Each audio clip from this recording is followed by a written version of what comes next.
I am going to sing one bhajan written by Kabir, Nirgun Bhajan.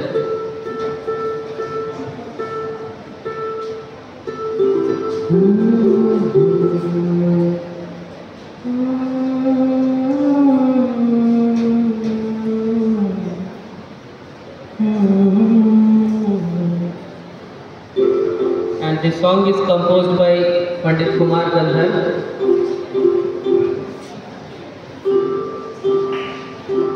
He was from Karnataka, Dharwad. So mother tongue Karnataka means Kannada. After that he went to Maharashtra, he learned Marathi and he did all compositions and all study of music from Madhya Pradesh. So he learned Hindi while doing these things, and I did PhD on Pandit Kumar Gandhar.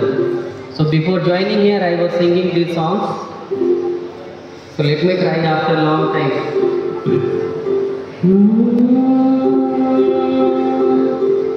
नैया मोरी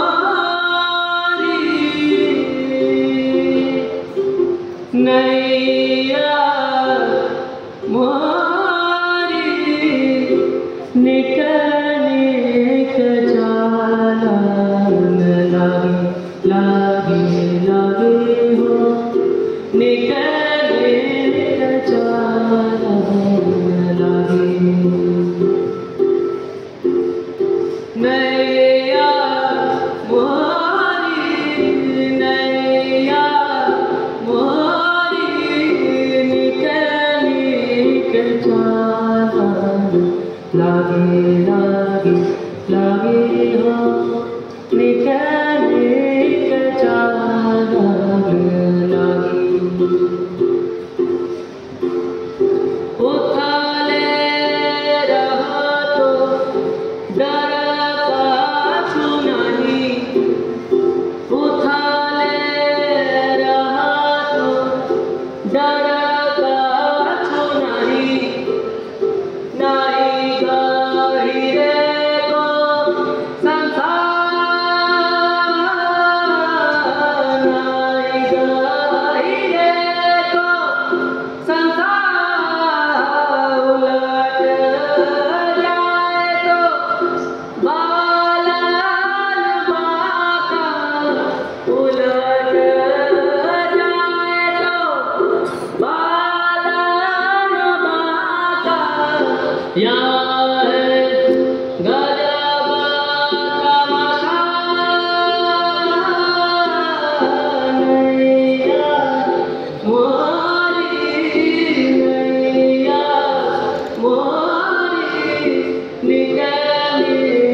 लागे लागे लागे हो निकनिक चालन लागे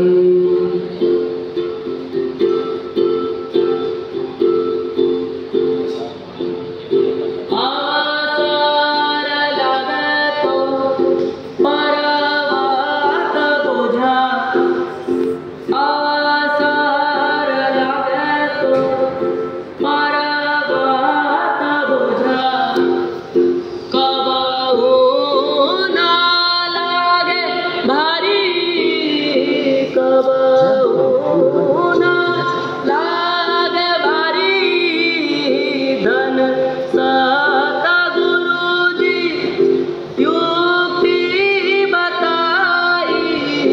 धन साता गुरुजी युक्ति बताई ताके मैं बलिहारी नैया मोरी नैया मोरी निकनिक चालन लागे लागे लागे हो निकनिक चालन लागे लागे लागे रे लागे लागे रे लागे लागे